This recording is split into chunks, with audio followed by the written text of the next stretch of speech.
할렐루야. 월요일 새벽에 오신 우리 성도님들을 환영하고 축복합니다. 우리 서로 인사하실까요? 반갑습니다. 손 흔드는 모습이 아름답습니다. 이런 말이 있어요. 우리가 받은 은혜는 물에다 새기고 원수는 바위에다 새긴다. 그런 말이 있어요. 사람은 은혜에 대해서는 쉽게 잊어버리지만, 그러나 해를 당하는 일, 손해보는 일은 쉽게 잊지 못한다. 이제 그런 격언이죠. 우리 그리스도인들은 사람에게서 받은 은혜는 물론 하나님의 은혜를 늘 기억해야 됩니다. 이 하나님의 은혜를 기억하는 그런 믿음이 있으면 평생에 실수하지 않을 가능성이 커요. 근데 은혜를 잃어버리면 이제 많은 문제가 우리 신앙생활에 다가옵니다. 우리 그리스도인들이 하나님 베풀어 주신 은혜를 잊어버리면 불평이 시작이 돼요. 은혜는 기억하면 기억할수록 감사한 마음이 생기고 마음이 늘 푸근해요. 그리고 담대해지고, 그리고 뭔지 모르지만 하나님 은혜 때문에 기분이 상승돼 있어요. 그리고 미래에 대해서도 담대해져요. 그런데 우리 그리스도인들이 하나님 베풀어 주신 은혜를 잃어버리면 불평자가 되기 쉬울 뿐만 아니라 시험에 들기 쉽고 우리 신앙이 쉽게 식어버립니다. 우리 믿음 생활 자세히 한번 보세요. 은혜가 풍성할 때는 웬만한 시험, 웬만한 어려운 일이 와도 걷더니 넘어가요. 그리고 감사해요. 그리고 이것도 하나님 내게 복을 주시려고 그런 것일 거야, 그런 생각이 들어요. 그러니까 잘 이겨요. 근데 은혜를 잃어버리면, 까마득히 까먹어버리면, 왜 이렇게 오늘 일진이 나빠? 일진이라는 말이 무슨 뜻이에요? 그거 기독교 단어는 아닌 것 같아요. 그죠? 이게 왜 이렇게 안 좋은 일이 생겨? 기분 안 좋은데. 그래서 우리는 결론은 그렇습니다. 늘 원수와 해당한 일은 물에다 새기고, 물에 새긴 건 그냥 지나가 버리잖아요. 은혜 받은 것, 감사할 것은 바위에다가 새겨야 됩니다. 결코 잊지 않도록. 이게 신앙의 실력이에요. 정말 이건 믿음 뿌리가 깊은 실력이에요. 그래서 여러 가지 시험을 만나도 감사해야 될 이유가 있어요. 우리 믿음의 선배들, 야고보 선생님도 그런 이야기 하잖아요. 형제들아, 너희가 여러 가지 시험을 만나거든 기쁘게 여기라. 근데 기쁘게 여길 정도가 아니라 온전히 퍼펙하게 기쁘게 여기라. 왜냐하면 그 시련이 연단을 하고, 연단이 우리를 인내하게 해서 우리를 온전하게 만들기 때문에, 그래서 시험을 참는 자는 복이 있다. 그렇게 야고보 선생은 이야기를 하는 거예요. 그러니까 은혜를 기억하는 사람은 시험을 만나도 감사하는 거예요. 힘들죠. 잠깐 힘들지만 하나님 감사합니다. 범사에 감사라고 그러셨죠? 이유는 잘 모르지만 그렇게 말씀하신 것은 내 유익을 위해서 뭔가 하나님께서 내 삶의 이 일을 배열해 놓으셨기 때문에 감사합니다. 근데 실제로 감사합니다 하면 진짜 감사가 돼요. 마음속에 감사가 정말 생겨요. 오늘 사무엘하 5장 12절에 보니까 다윗이 뭘 하나 깨달았냐면, 하나님께서 자신과 이스라엘 나라를 높여주신 것을 깨달았어요.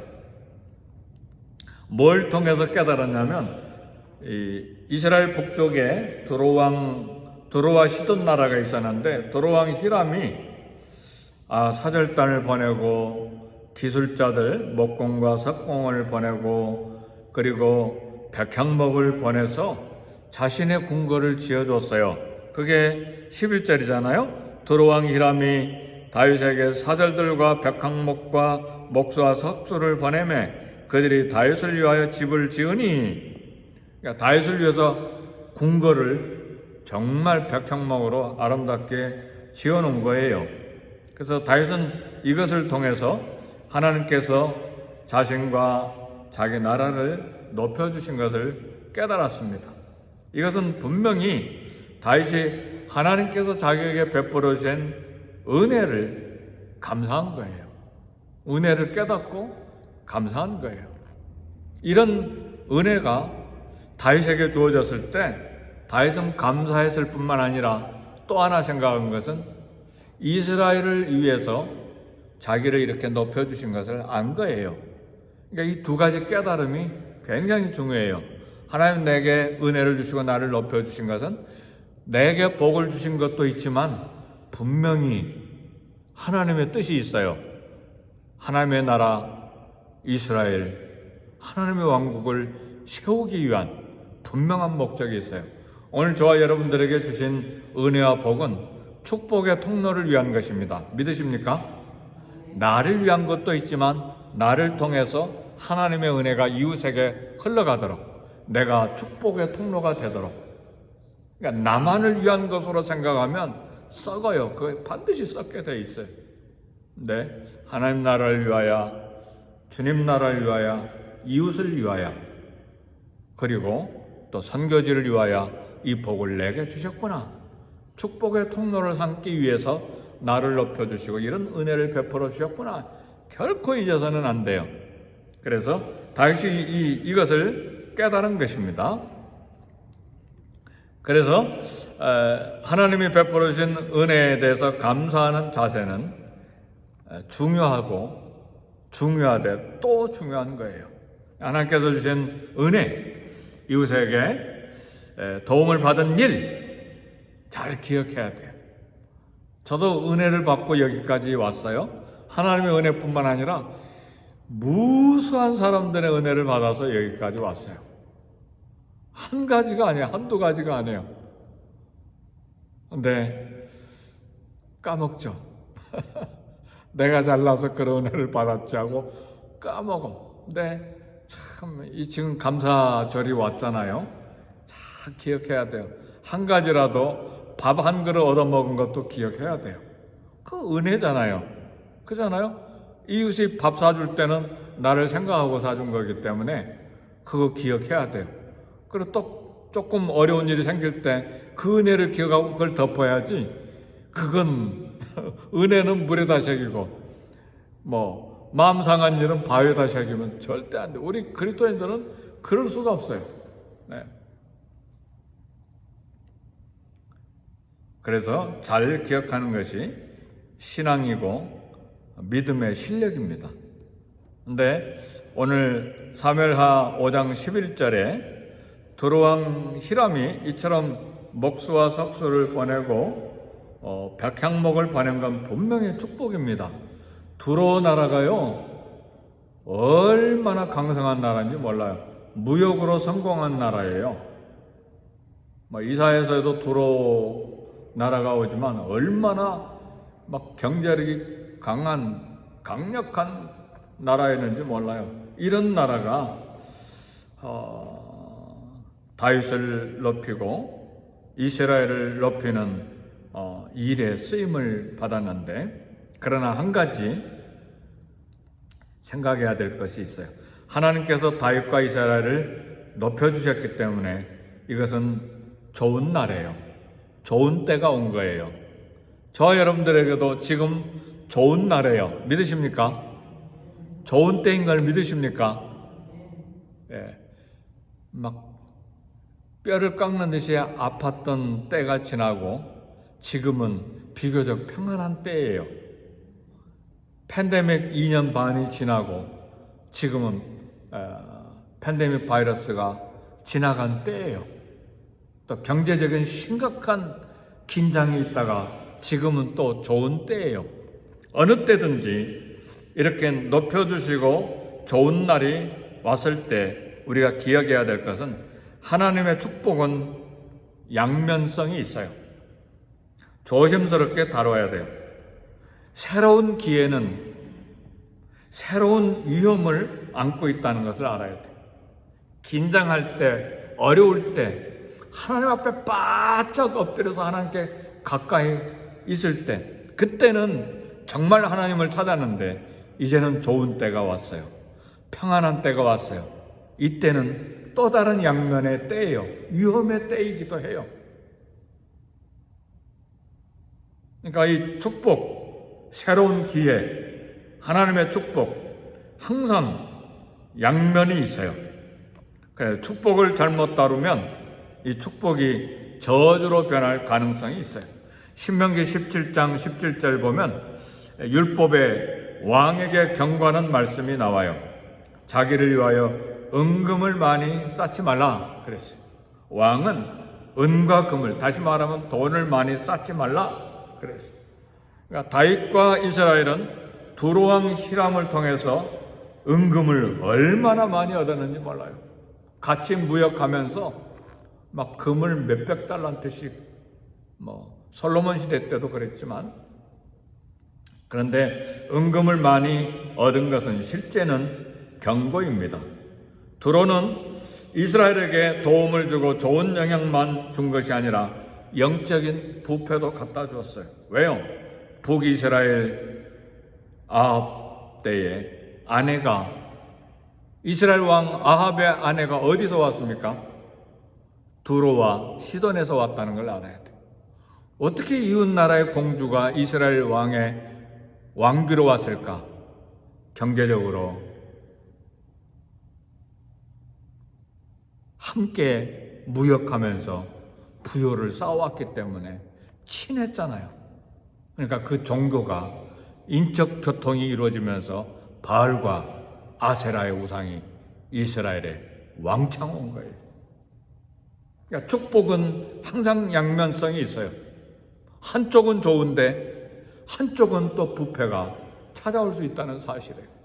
그러니까 우리가 좋은 것 받았다고 늘 좋은 것만이 아니에요. 그래서 은혜를 잃어버려서는 안 돼요. 감사를 잃어버려서는 안 돼요. 그리고 그 은혜와 복을 주신 하나님의 역사와 이유를 분명히 알아야 돼요. 이것이 나의 영광과 나의 명예와 내 자신과 내 가족과 내 자녀들과 내 후손을 위한 것이다. 그것으로 끄시면 이건 부패가 시작이 되는 거예요. 그러니까 우리는 항상 은혜가 흘러가는 은혜의 통로, 축복이 흘러가는 축복의 통로가 돼야 됩니다. 끊임없이 새 것을 받기 위해서는 흘러보내야 돼요. 마치 갈릴리 바다가 늘 요단강을 통해서 흘러보내기 때문에 풍성한 물고기들이 사는 것처럼, 그러나 사회는 창조 이래로 한 번도 받은 걸 내보낸 적이 없기 때문에 죽은 바다가 된 거잖아요. 그래서 오늘 또 이 은혜를 누구에게 흘러가게 할까? 그것이 우리 늘 마음속에 있는 축복에 대한 책임을 가지고 있어야 됩니다. 그것이 돈이든, 그것이 지식이든, 그것이 내 시간이든, 내 재능이든, 아니면 내가 가지고 있는 인포메이션이든 무엇이든지 간에 흘러가게 해서 하나님을 높이고 이웃을 유익하게 해가야 됩니다. 러시아가 우크라이나 침공한 이유가 뭡니까?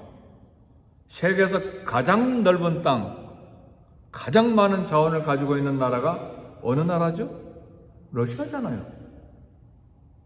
상상을 초월할 만큼 거대한 나라잖아요. 근데 왜 그렇죠? 더 많이, 더 많은 영광, 더 많은 권세. 그래서 지금 수만 명이 죽고 있잖아요. 앞으로 어떻게 될는지 모르지만. 그래, 어떤 분은 그런 이야기 하더라고요. 러시아의 그 위대한 도스토옙스키, 그리고 수많은 음악가, 미술가들을 한꺼번에 진흙창에 던져버렸다. 그렇죠.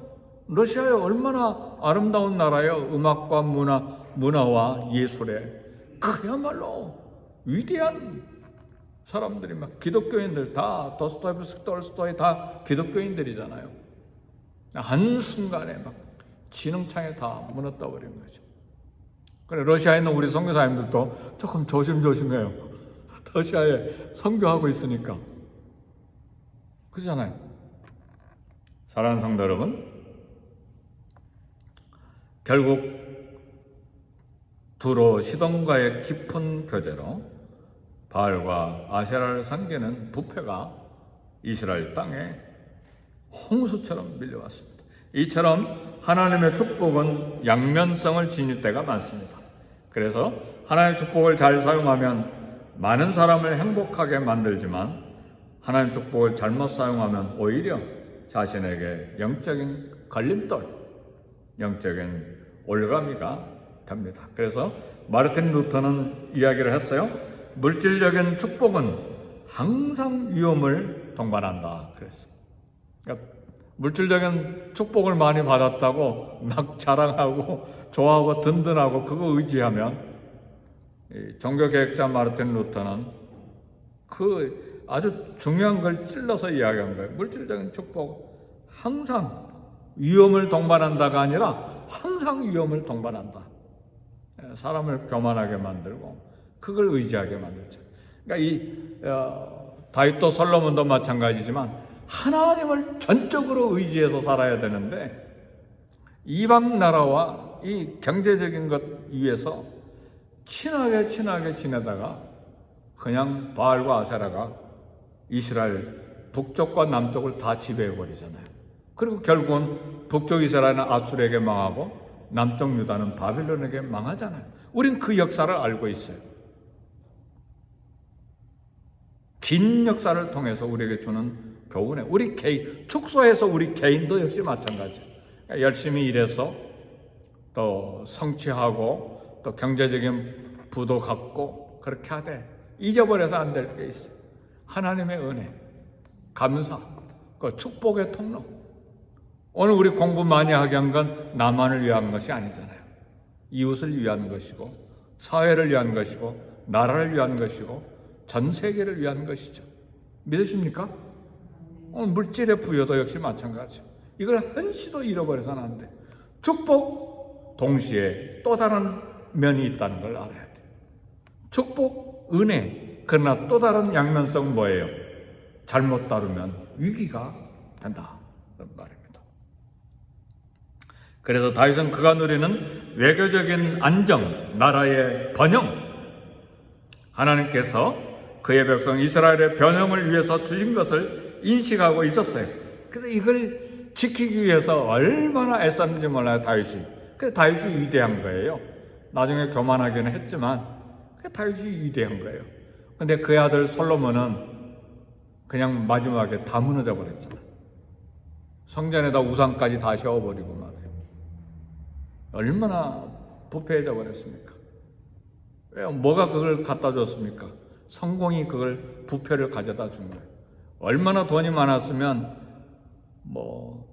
은을 돌처럼 흔하게 썼겠어요. 그게 축복인가? 저주가 된 것이죠. 참 우리 인생을 알 수가 없어요.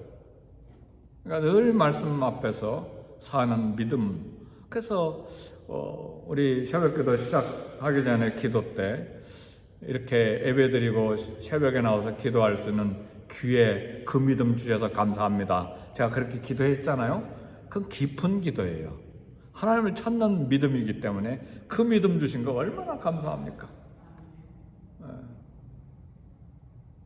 하나님 믿으려고 해도 못 믿는 사람이 너무나 많아요. 기도하려고 해도 기도할 힘이 없어서 몸이 약해서가 아니라 그 영적인 은혜가 없어서 막 고민하는 사람 얼마나 많은지 몰라요. 근데 기도에 나오고 예배 드리고 봉사하고 전도하려고 하고 이게 얼마나 큰 축복이에요. 이 믿음이 주신 것만 해도 거대한 축복이에요. 그래서 하나님의 도구로서 다윗은 타락한 일이 없도록 최선을 다해야 되는 것을 알고 있었어요. 말씀을 마칩니다. 하나님 오늘 우리에게 많은 복을 주셨습니다. 예수 그리스도를 통해서 우리 죄를 용서하시고 하나님의 가족이 되게 하시고 천국 기업을 약속해 주시고 기도하면 하나님 응답하시고 쓸 것을 공급하시고 평생 감사해도 모자랄 넘치는 은혜 주신 거 잊지 말아야 합니다. 감사를 잊지 말아야 되고 이 풍성한 은혜를 누리면서 축복의 통로로서 나의 이치, 축복의 통로로서 나의 역할, 축복의 통로로서 나의 책임, 이걸 확실하게 해야 돼. 늘 해야 돼. 축복 주신 거 그거 의지하지 말고요. 그거 의지하면 곧 우상이 돼요. 하나님 의지해야 돼. 중요한 말씀이죠. 하나님 의지해야 돼. 축복은 선물이에요. 그죠? 쓰다가 버릴 거예요. 우리가 의지할 것은 예수님의, 하나님의. 우리 기도할 때에 하나님 주시는 선물을 의지하지 아니하고 하나님을 의지하는 깊은 믿음의 사람이 되게 해주세요. 오늘만 아니라 평생에 하나님 주신 축복, 하나님 주신 선물 의지하지 않고 하나님을 의지하게 해주세요. 이게 우리 믿음의 선배들의 평생에 가진 믿음의 뿌리입니다. 네, 기도하겠습니다. 우리 기도할 때에 주신 복을 세어보고 감사하고 그 은혜에 감사할 뿐만 아니라 그 은혜, 축복의 위치, 책임, 그런 자세 평생에 갖고 또 축복의 통로, 은혜의 통로로서 사명을 다하면서 이 땅을 살아가는 우리가 되게 해 주옵소서. 다 같이 기도하겠습니다.